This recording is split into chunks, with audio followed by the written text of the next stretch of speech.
Hello, everybody, and welcome to Books in Hindsight. I'm your host, author Matthew Heinz.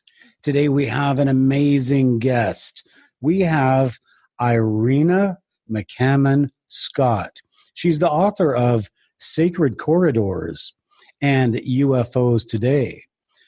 Irena Scott has worked with such people as Allen Hynek at Project Blue Book, and she has worked for Battelle, and she has had a very top secret, super duper secret security clearance for her work with satellite imaging.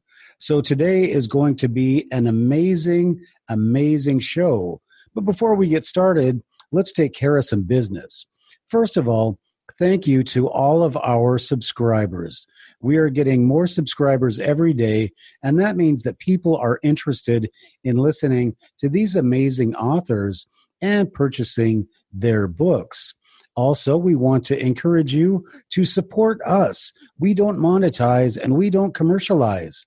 Please go to booksinhindsight.com and you can check out Irena McCammon Scott's books and order them right from booksinhindsight.com, or go to heinessight.com and check out one of my great books.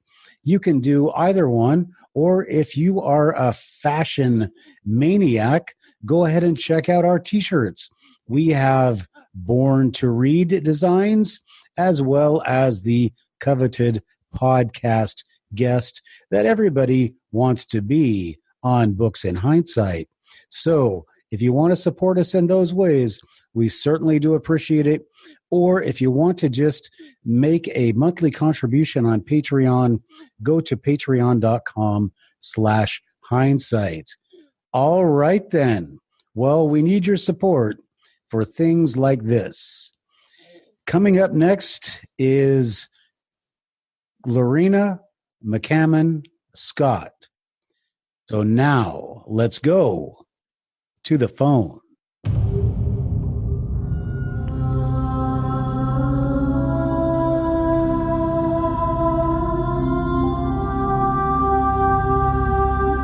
Welcome to Books in Hindsight, the only podcast where hindsight is always 2020. And we explore the great books, works, and ideas of the century. Now, here's your host, teacher, and author, Matthew Heinz.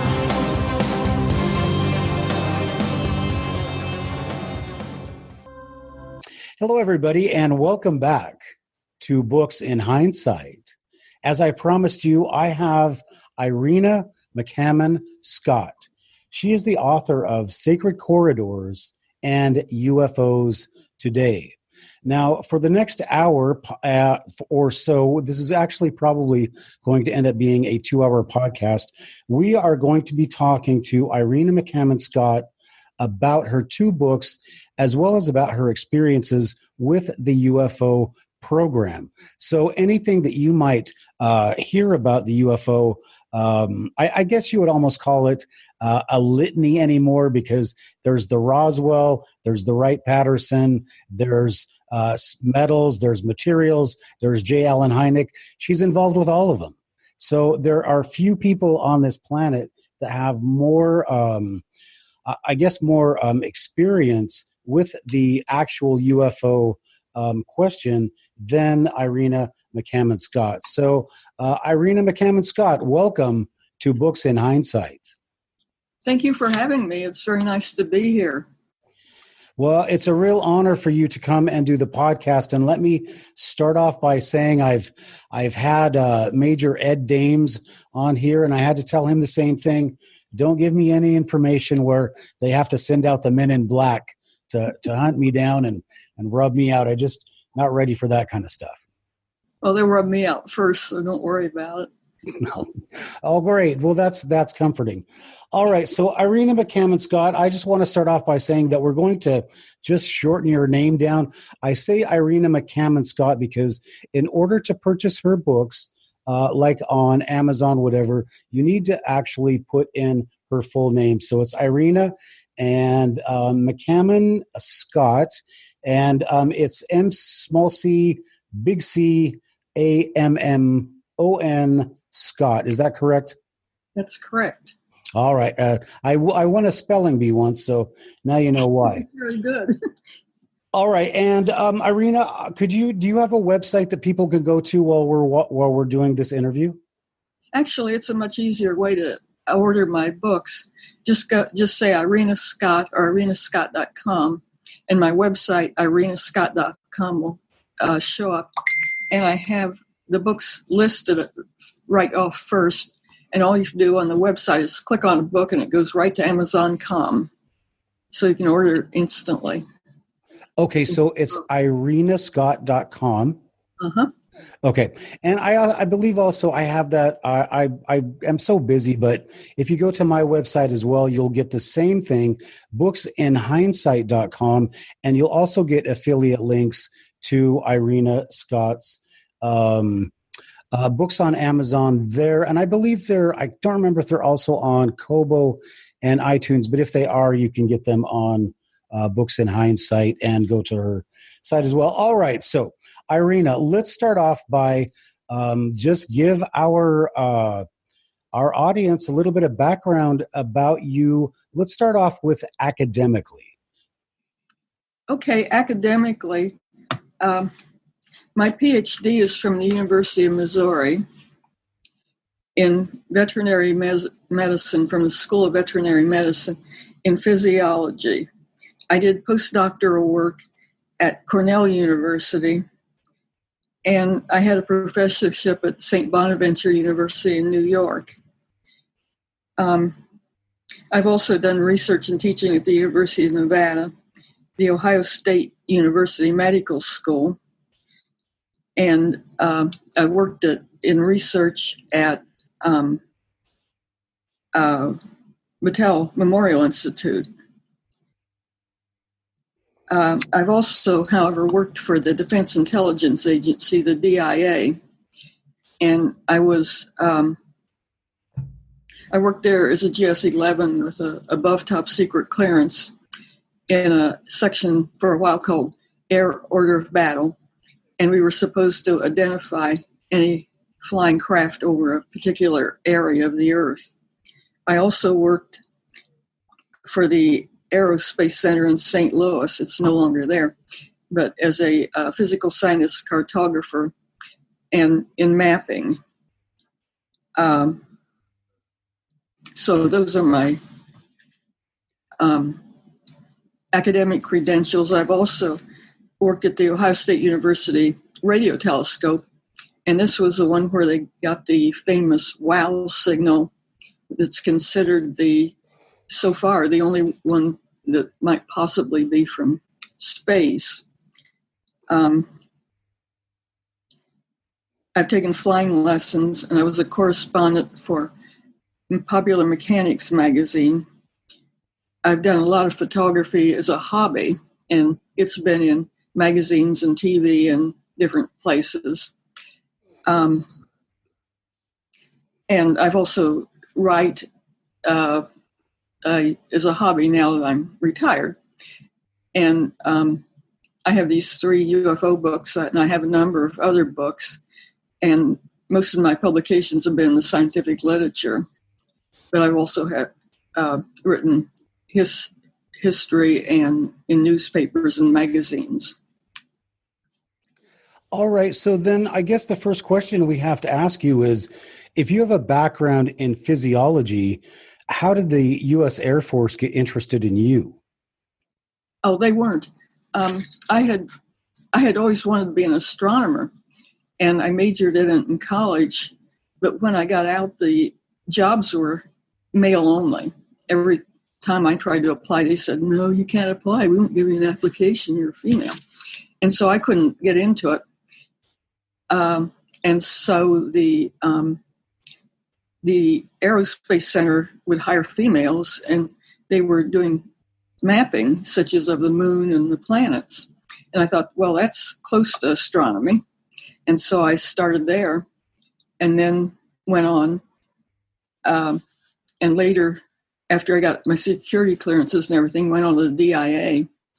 And then later, after I married, my husband worked in Nevada.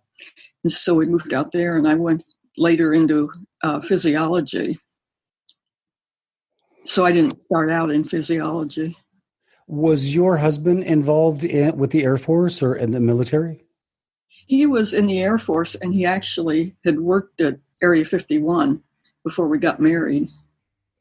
Okay, so I want to just jump back into your, we're talking about two books today, and the first one is, or the second one, I'm sorry, the first one is called Sacred Corridors. And we're just going to go down the list here. The Secrets Behind the Real Project Blue Book, Wright-Patterson Air Force Base, Roswell, Battelle, Memory, Metal, J. Allen Hynek, UFO, and UFO cover-ups. Now, I'm not going to, we're not going to give your book away because we want people to actually go out and we want people to read it and to understand it for themselves so that they, don't, it's not just like almost hearsay where they have this information. But we do want to talk about why Wright-Patterson is important. Why is Battelle? What does Battelle have to do with the UFO question? And then, of course, later on, we're going to talk about J. Allen Hynek.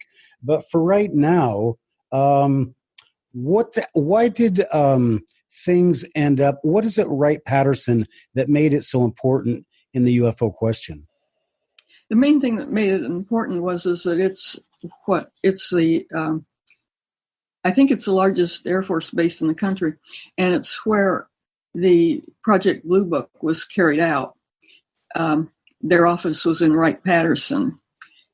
It's also important because of Roswell, because the material from Roswell was sent to Wright-Patterson. But is Wright-Patterson, is that a central command for the Air Force? Why did they choose Wright-Patterson? Is there a special facility there that they were ready to take these things? I don't know. They just started the very first public organizations to study UFOs. It was just called Project Saucer, and then it went into Project Sign, and then Project Grudge, and then Project Blue Book. And they started there. There might have been other places that didn't interact with the public, probably in Washington, D.C., but the portion that interacted with the public was at Wright-Patterson Air Force Base. Okay. So, all right. So there's Wright-Patterson Air Force Base, and you actually worked at the base? No, I'd been sent to the base for work-related things like conferences and things, but I didn't. Well, I worked at it, but I didn't work for Wright-Patterson. I was there working for other places, organizations. Okay. And when you're working at Wright-Patterson, what kinds of people are you running into there? Did you run into Curtis LeMay? No, but I did get to see I did get it. It's Wright-Patterson is very, very secure.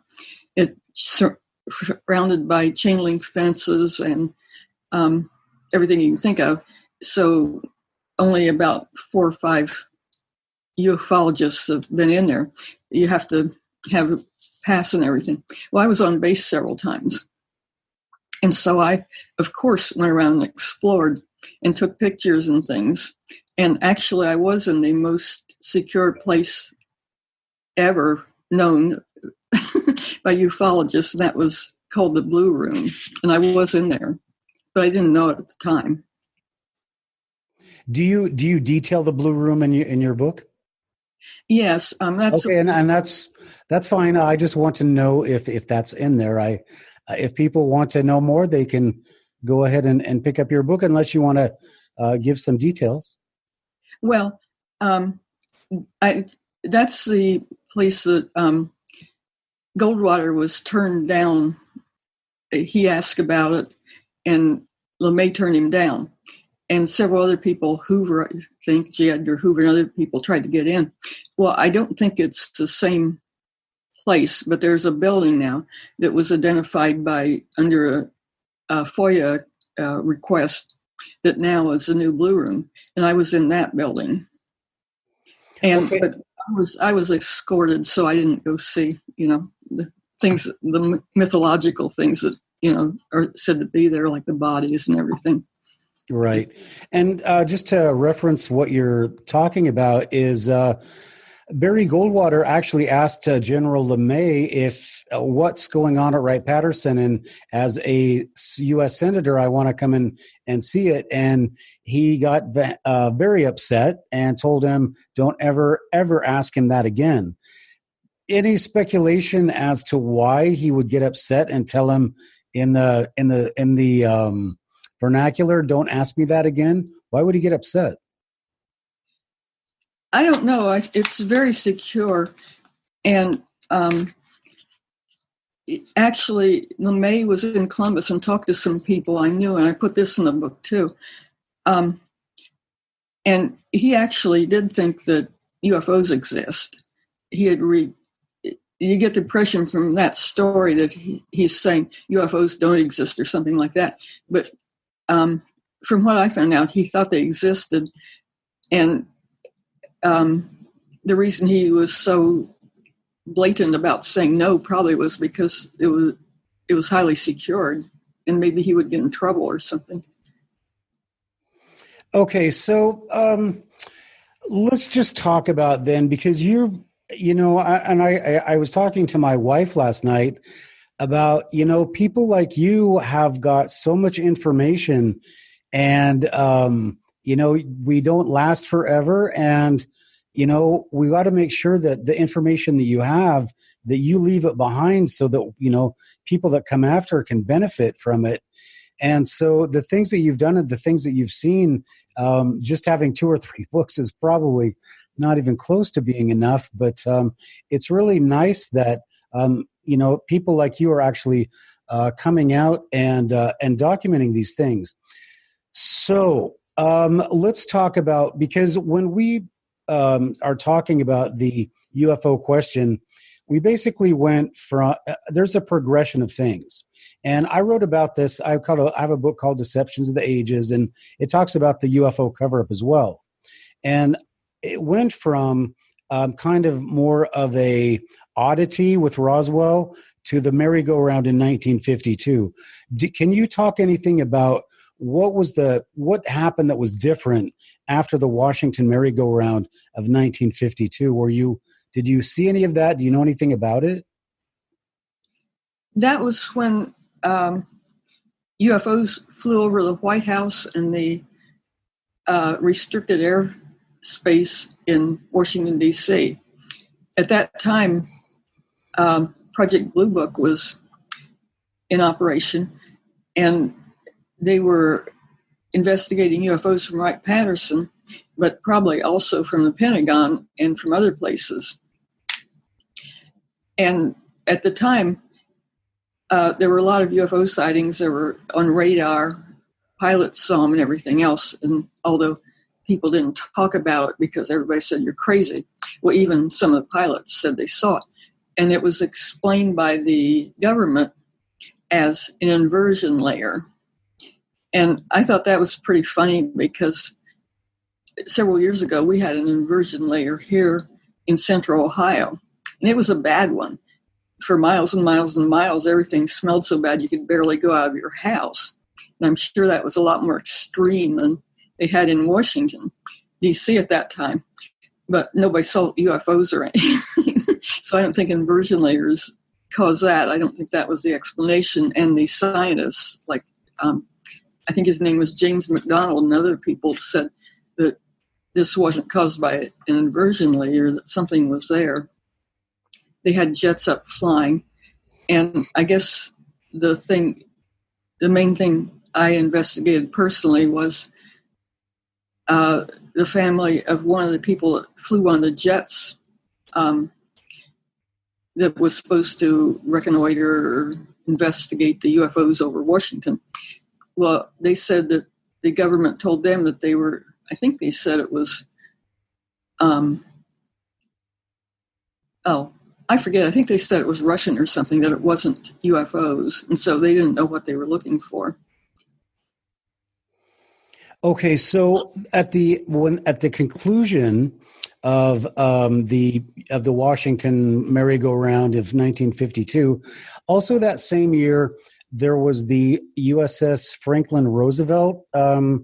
I think they're having a NATO exercise in the fall. More UFOs, and so there was a reaction from the military.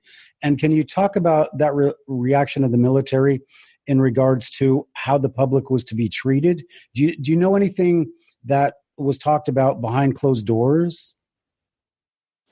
What I know about it, just from material, I read it from Battelle, but I think it's in the general literature, was a project called Main Brace. And this was where they had the NATO exercise with a whole lot of countries. And they thought that a UFO was monitoring this exercise, so it involved a lot of people. And a person on one of the ships, maybe it's the Roosevelt or something, that took good pictures of it, but they were classified. And so nobody ever got to, the public never got to see them, but apparently they were pretty seriously worried about it and set up for in case something went wrong. And right after that was the test of the new hydrogen bomb. And they were worried that, I think it was called Project Ivy or something, that the UFOs might monitor that too. And I think they seriously set up some equipment and things to get ready in case that something like that happened. I think they took it pretty seriously. What could they do if the UFOs decided to monitor? What did they have in mind? I don't know, because I don't think they could shoot them down. So I don't know what they had in mind. I think they were just setting up equipment, and I don't remember exactly what they did, but I think they had some kind of plans. Okay, so, in the language that you see out of like the Condon Report, and basically the Air Force and the United States government in general, it's always been that they don't they don't deny that there are UFOs. They deny there is a threat. And so in the beginning, it would seem like the first thing that they were concerned with is what is the threat of this? And did they find that there was any kind of threat besides, I guess, monitoring hydrogen bomb detonations? Well, they said they kept concluding that there's no threat to national security and saying that's what they were worried about. And that seemed very weasel worded to me, because what actually you should worry about is whether UFOs exist. I mean, if they don't exist, there's no threat. But if they do exist, there is one. And if nobody has any idea what they are, well, you don't know whether there's any threat or not. So when they said, well, there's no threat to national security, well, that doesn't make sense if nobody said whether or not they exist or not. So that it makes it sound like they're saying that they don't exist, but that's not what they said. They said there's no threat to national security, which is totally different from saying whether or not they exist. Right, but when the media got a hold of it, that was the message. It was not that, because you could hear the Air Force people saying, and you can hear them, a bunch of different people saying the same thing. We don't find they're not a threat. We've looked at it, and this is back before they changed their tune. But then the media came out and they said absolutely they don't exist. And not only do they not exist, we will ridicule anybody that comes out and talks about them like anybody credible. And so here's a what if. I was watching. I didn't know about this, but they have this Blue Book thing on the History Channel. Have you seen that? Mm-hmm. I've been watching every episode. Yeah, I was actually I was watching it last night with my wife, and I was going, this woman I'm going to interview, she's been involved in all of this stuff, so that's so exciting. But when you had, I guess one question is that there was a pilot that engaged a UFO, and I don't remember his name, but on the History Channel series, his name is Fuller, and I think he's out of Michigan or Wisconsin. And the actual incident that I know of happened out of Louisiana or the South, and the guy actually was killed. And so I don't know, because this guy's name is Fuller on the History Channel, and the other guy's name was Montoffel. He was a Lieutenant Montoffel. So are those the same incident, or are those two different incidents? I don't know. Because it's so fictionalized, I can't tell. Mantell was killed, though. He was the one that flew up and said he saw a big metallic thing over him, and then he got killed, and that was a real incident. I'm not too sure about the History Channel presentation because they've changed a lot as they dramatized it, and so I don't know. Yeah, I noticed that. And the other thing is I'm sorry, I said Montoffel. His name is Montel. I think Montoffel is a mountain range or something in France. Anyway, as you get older, your brain does funny things. So, in the History Channel account, they show in a later episode, they show some flatwoods monster, swamp monster, something that was out of a UFO. But in that, he looks like a cartoon freaky thing. Not possibly. I mean, that could not possibly be something that people describe coming out of a UFO. And it really kind of adds to that giggle factor. Have you seen that? And that monster, the drawing? Uh-huh. He looks like a Tasmanian devil, after a bad day or something. That could not possibly be a life form. And, so I just looked at that. I said, well, it looks like they're throwing in the giggle factor to this. What did you have any information about that one? Well, I remember what actually happened is that these people saw what looked like a meteor come down, and a lot of people saw that. It wasn't just this group of people, but they walked up the mountain. One of them was a military guy too, and they saw something landed, and then this thing with big eyes and everything sort of glided toward them. And there was some horrible smell and odor, and they got sick. And that was the Sutton monster, I think. I don't think in the History Channel it was a lot more dramatized. I guess when the History Channel show came out, everybody started calling me and saying, "Did that really happen? Did that really happen?" I said, but anyway, apparently they're doing it that most people aren't ufologists and most people don't know anything about it. And so they're just putting a dramatic show, which may make people interested in UFOs, but it's not exactly what happened. And at the end, I think they give the actual name of whatever it was so that people can look it up, or they can look it up in my book and find out what happened. Okay, but that's not the Bell, the Kecksburg incident, right? No, the Sutton monster, the West Virginia monster, wasn't the same. The Kecksburg was in Pennsylvania. Because that was the first time I'd ever heard of that particular crash. All right, so Irena, let's go back to your professional career. So when you were at Battelle, was Battelle interested in aliens and UFOs and extraterrestrials? No, that was the last thing they ever wanted to be associated with. But for some reason,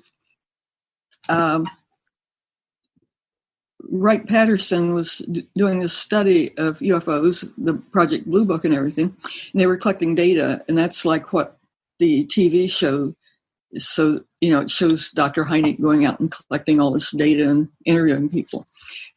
And, but so you would ask, what do they do with the data? What they did with the data was they had a it was set up as a classified thing because Battelle didn't want to be associated with UFOs. But they had a very good study where they designed a questionnaire to get good information from people that saw UFOs, such as how many, or real good discrete information, or what color, and that sort of thing.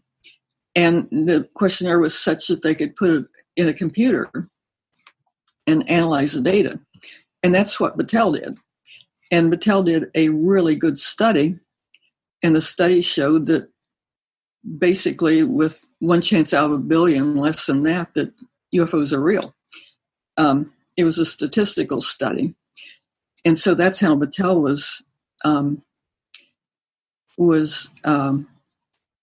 it was working for Project Blue Book too.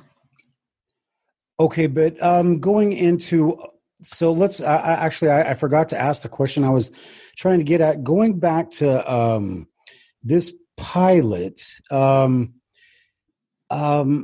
if this Fuller guy on the thing, they come to him and they say, well, we've got your story, but this is the other story, right? And so I think that kind of set a precedent for pilots and for UFOs, that if you come to us with some story of a UFO, we are going to discredit you because we're never going to say that, yes, that was a UFO. So a pilot, a police officer, whatever, they would have learned very quickly that if you go to them with a UFO story, they have no choice but to discredit you and your story, and that's going to, basically end your career. That seems to me to be kind of an unforeseen consequence of these UFO encounters.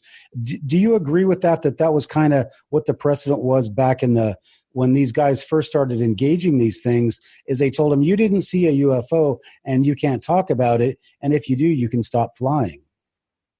I think in general that's what they did, and that's why pilots don't report, because they say you're crazy, and if you say you're crazy, well, you might lose your job. But several people did report and didn't lose their jobs, and even went up the ranks even after reporting.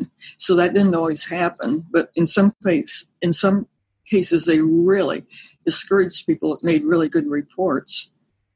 Well, is there a difference between reporting to the media and reporting to the military?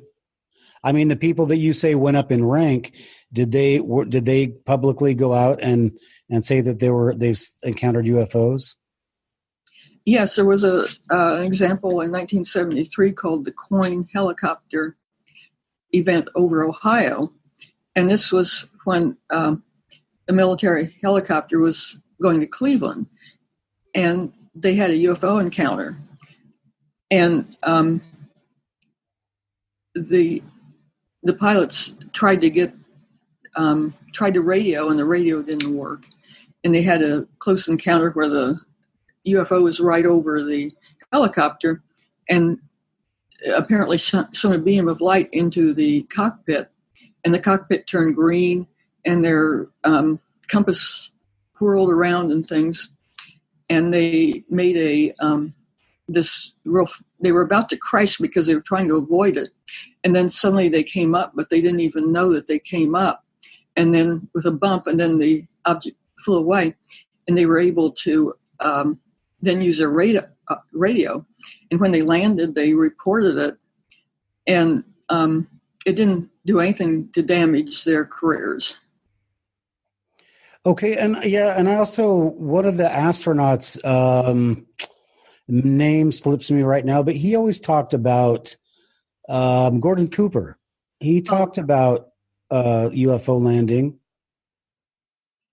Yeah, and that didn't seem to hurt him either. Yeah. So, but they were test pilots, so they probably expected that kind of stuff out of them. So, and speaking of that, so let's go back to this physiology thing. So, did you ever do tests on people, on whatever, on people, creatures, something that have ever had an encounter with a UFO? What's the physiological connection? Is there one? I don't know. Okay.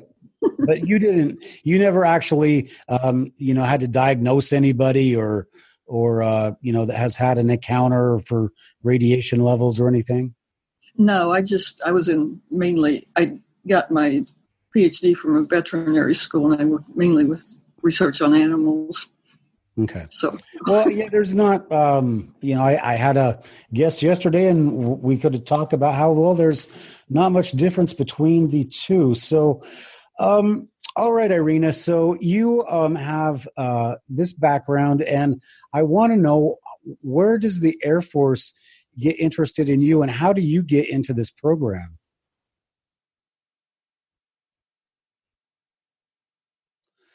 I mean, like we have a book called Sacred Corridors, and you've interacted with all these people. And how did you ever? Was it through your husband, or what? Did they tap you and say, "We want you to come and work for us"?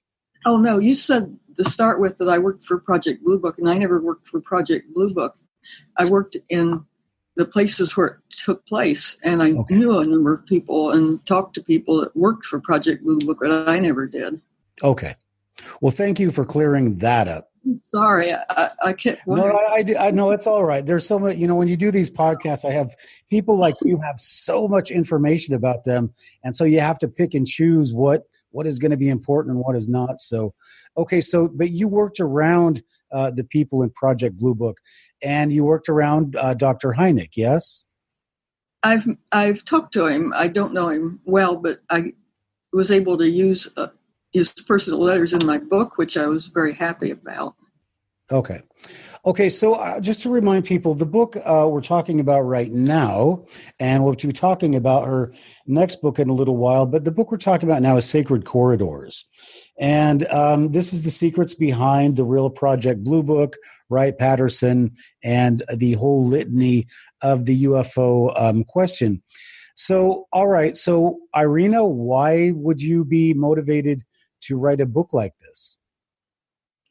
Well, because most ufologists don't have the background of working for the government that I have. Wright-Patterson is probably the top place as a UFO organization that investigated UFOs. And Battelle worked for had a part of Project Blue Book, and the DIA has always been linked with UFOs. And so I worked with all of them, and I had above top secret clearances. And so I, knew people and talked to people and saw things that you wouldn't be able to see if you didn't have clearances. Okay, but Irena, where's this? Did they just send you a top secret security clearance and say, here you go? Why did they need to give you that? What were you doing? Or is this one of the things you'll have to send the people after me to answer? What I was doing was satellite photography for the Aerospace Center and then for the DIA. And that's very, very classified. And so I started out in cartography, and we were making maps for the Air Force. And they were also mapping planets and things. And so it's still probably one of the very most classified areas of government. It's spying on other countries and everything. And the satellite program is just very highly classified. So that's how I got the security clearances. Okay. So without violating your oath, generally, did you see things that people didn't expect to see? In one instance, my supervisors from my Battelle supervisor, my DIA supervisors, actually reported a UFO on our satellite photography. And this was, we were supposed to identify any flying object over this particular area of the Earth. And it was a area at that time it was classified, secured. It wasn't an American area. We were spying on other countries. So, and so they saw what looked like a UFO. And I saw the photography too. It was on two different missions. And a mission is when the satellite goes around the Earth for 90 minutes. It was on two of them, not exactly in the same place, but it was certainly strange looking. And they reported it as a UFO to their superiors. And my superiors were pretty high. I think one of them was a GS-14 or something. And their higher up said, no, that this was a flaw in the film. And anybody that knew anything about our work, about the photography, would know it wasn't a flaw in the film, that it was actually there, because I could even get it in stereo. And so that was the only time anything they ever reported was rejected. But it certainly seemed to me and to everybody else that this was really strange, because if they had made a mistake, their higher ups should explain it to them. But they didn't. They just said this ridiculous thing that this didn't exist. It was a flaw in the film, just like they were idiots. And like, they were just, saying to anybody, well, you didn't see that. Mm-hmm. And we were, with a high security clearance and well trained to do photographic analysis. So did you actually see the photo yourself? Uh-huh. Was it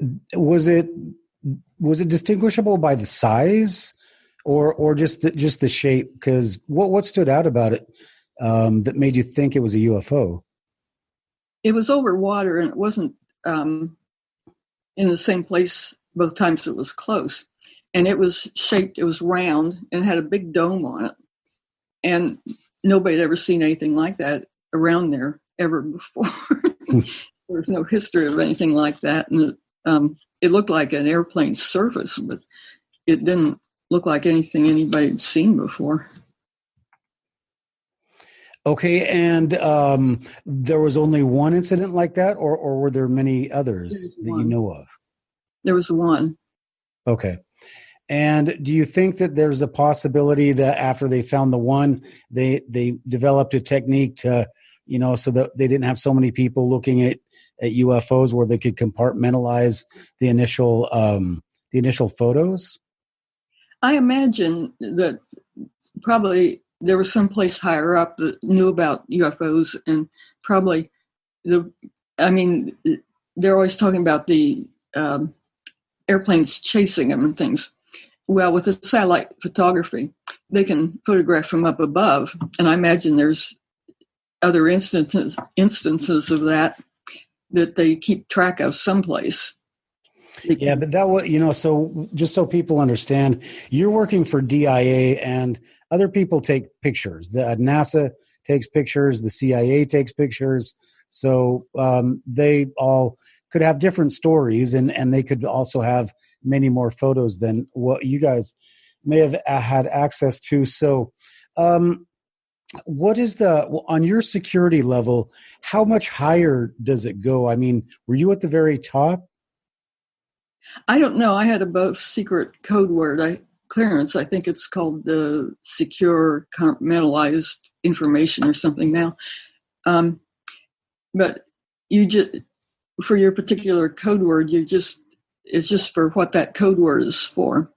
So I wouldn't know about anything else. I assume there's other code words and for other things like that. But you just know you just know for what your own code word is for. Okay, so in your book, you talk about memory metal, and as I said before, I don't really want you to discuss too much in your book, but I think that memory metal is actually graphene. Am I totally wrong in that? Some people think it's nitinol. I'm sorry, could you say that again? Some people think it's similar to something called nitinol. This is like a metal that they use in all kinds of things nowadays. It's called memory metal because it will go back to its original shape when it's deformed. Okay, so we now have the technology to make that same kind of metal? Well, I don't know if it's the same thing, but it might be similar. It has the same characteristics. Yeah. Okay.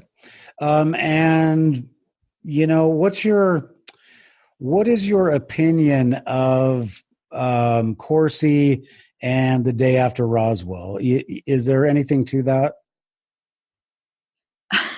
I don't know. Just your opinion. My opinion. I don't know. Okay.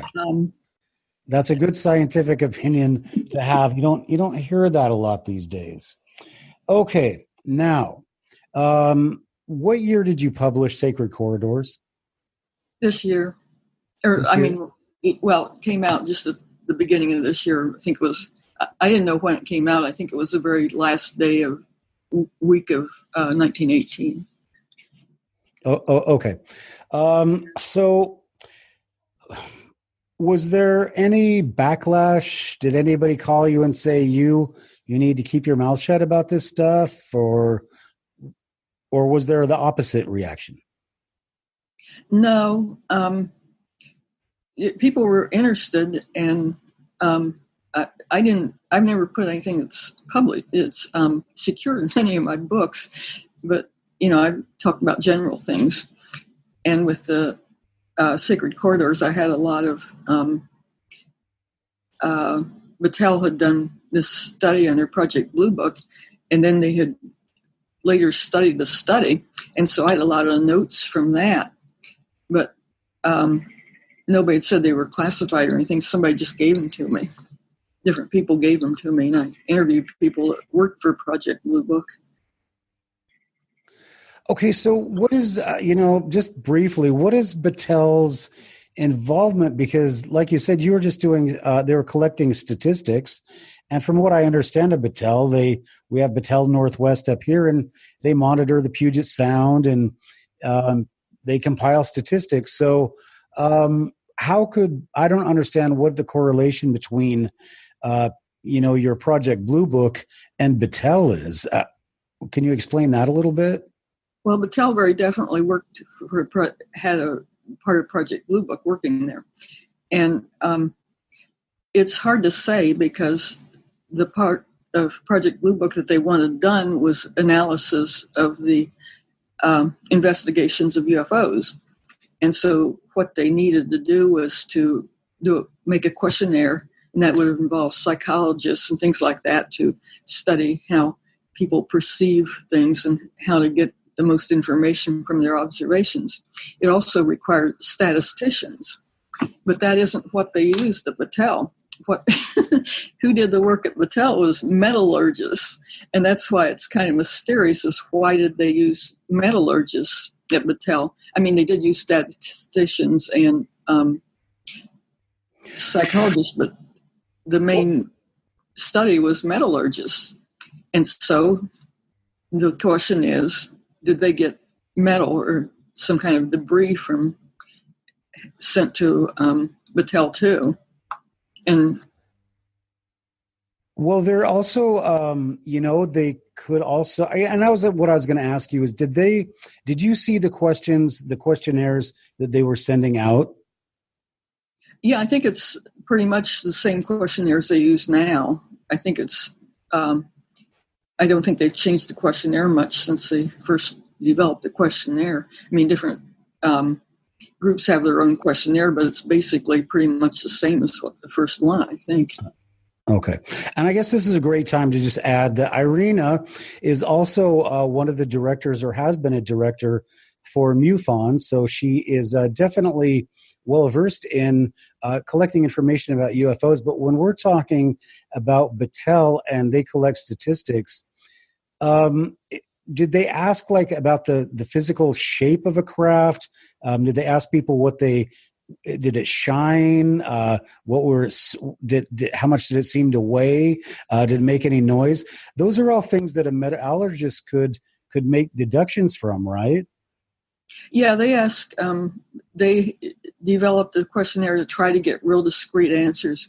And first of all, well, I'm mainly talking about the Center for UFO Studies, Dr. Heinek's questionnaire. But the rest of them are about the same. They ask, first of all, for a narrative of just in general what happened.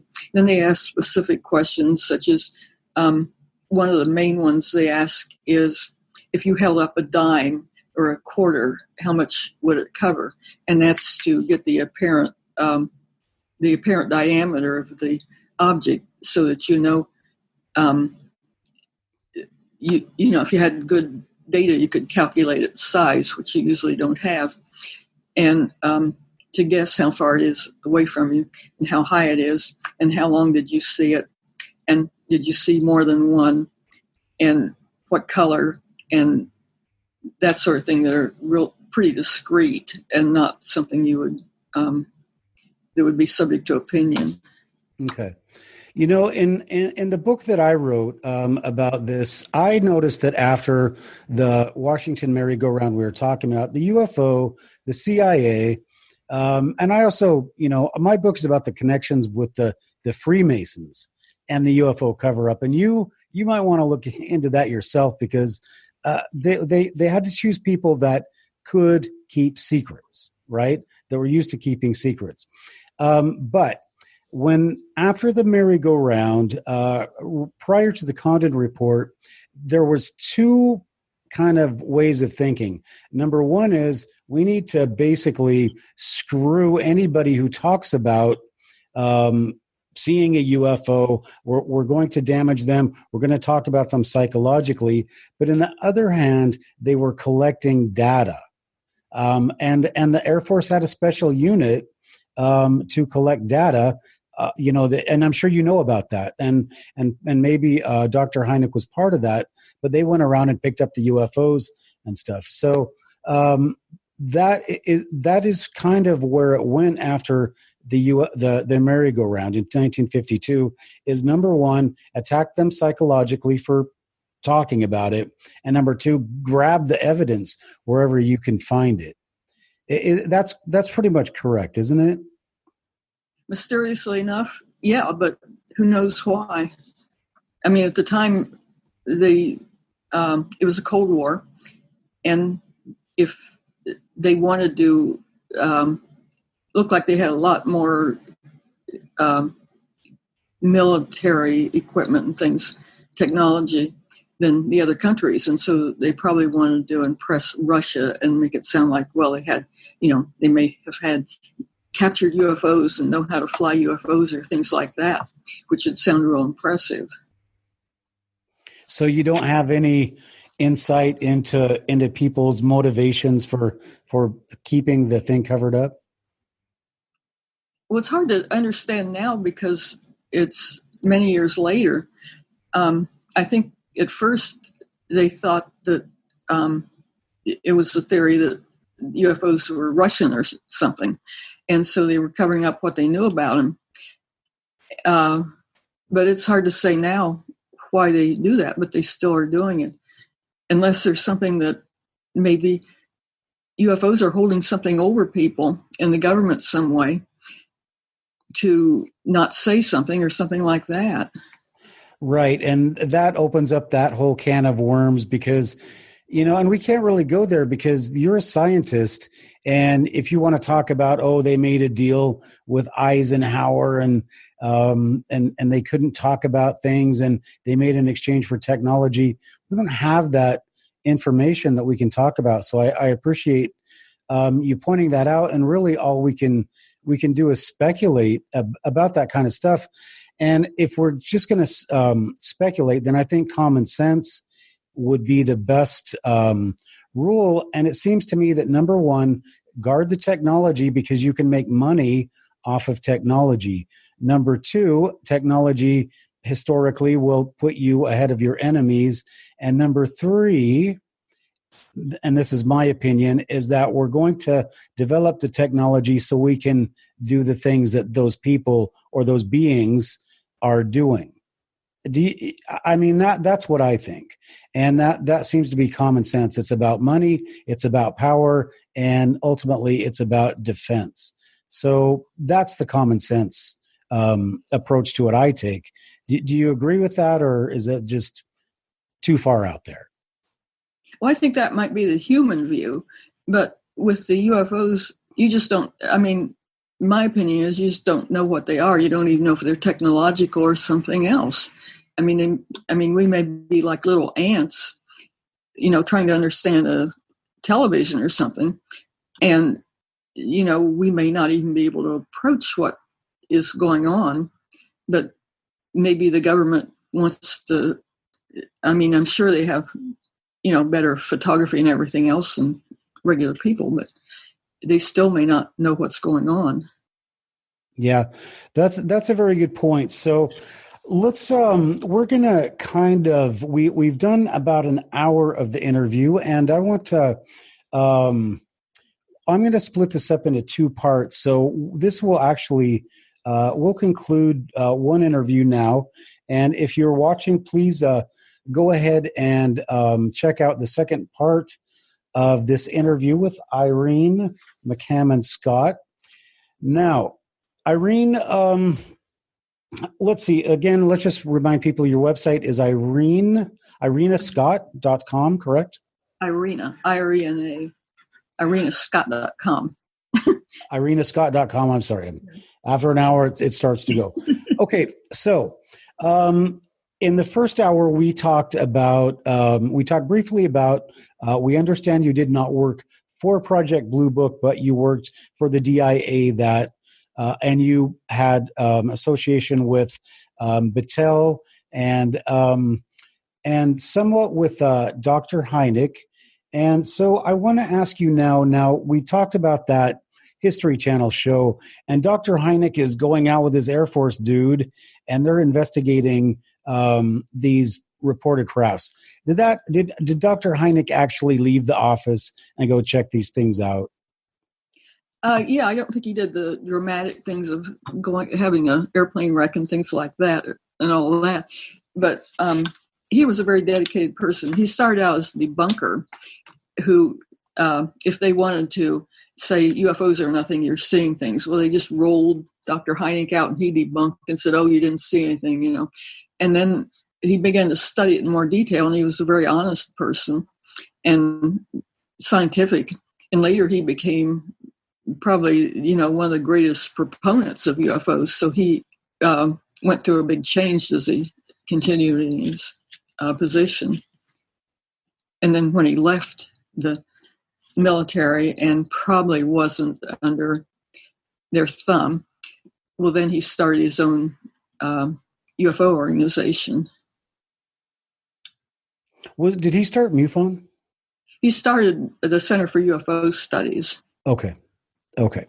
All right. So with Dr. Hynek, he said that, I think the statistic was, he said about 47%, no problem, they could explain away swamp gas, whatever.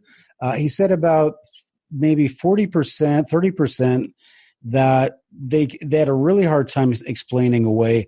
And he said 10% there was no way. There was no way to explain what happened or the sighting or whatever it was. And that was what I think ultimately led to him becoming a quote-unquote believer, right? Well, I don't know if he's a believer. I think it was just real scientific. I don't think it was like a believer of religion or anything. I think he just thought, that science should be applied to this subject instead of, all the wacko stuff they were saying. That, I have to use that. I hate that term believer. And I talk about that in my book as well, is that if you're a believer, it doesn't mean you did any thinking. You just believe it. But if you say, I think that, then that involves some process. So people don't ask you if you think there are UFOs. They ask you if you believe there are UFOs or Bigfoot, because they don't want to know if you've done any actual rational thinking or have any evidence for your conclusions. So thank you for actually pointing that out.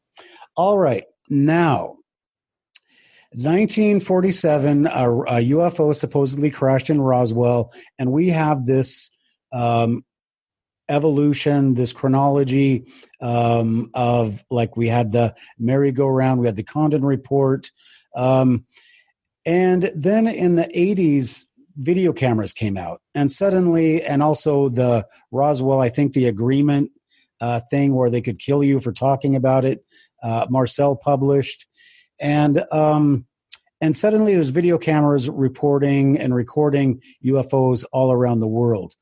So I want to talk about disclosure right now, and I want to ask you first of all, Irena, do you think there has been disclosure?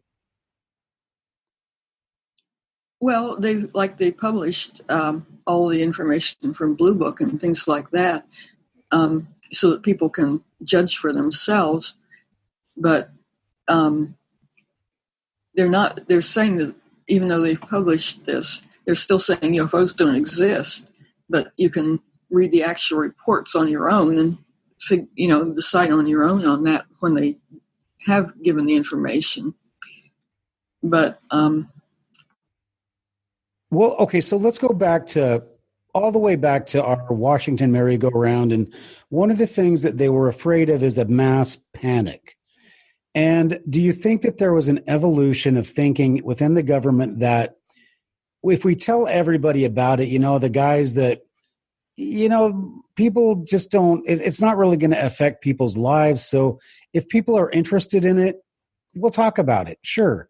But we're not going to come out and panic people and say one day, oh, there are UFOs, because there are people that basically, because of their life, their situation, their thought processes, they just can't handle it. So do you think that there has actually been disclosure? It's just that the government can't come out and say it because they would have to admit, well, we lied to you for so many years, and they could maybe be sued for that.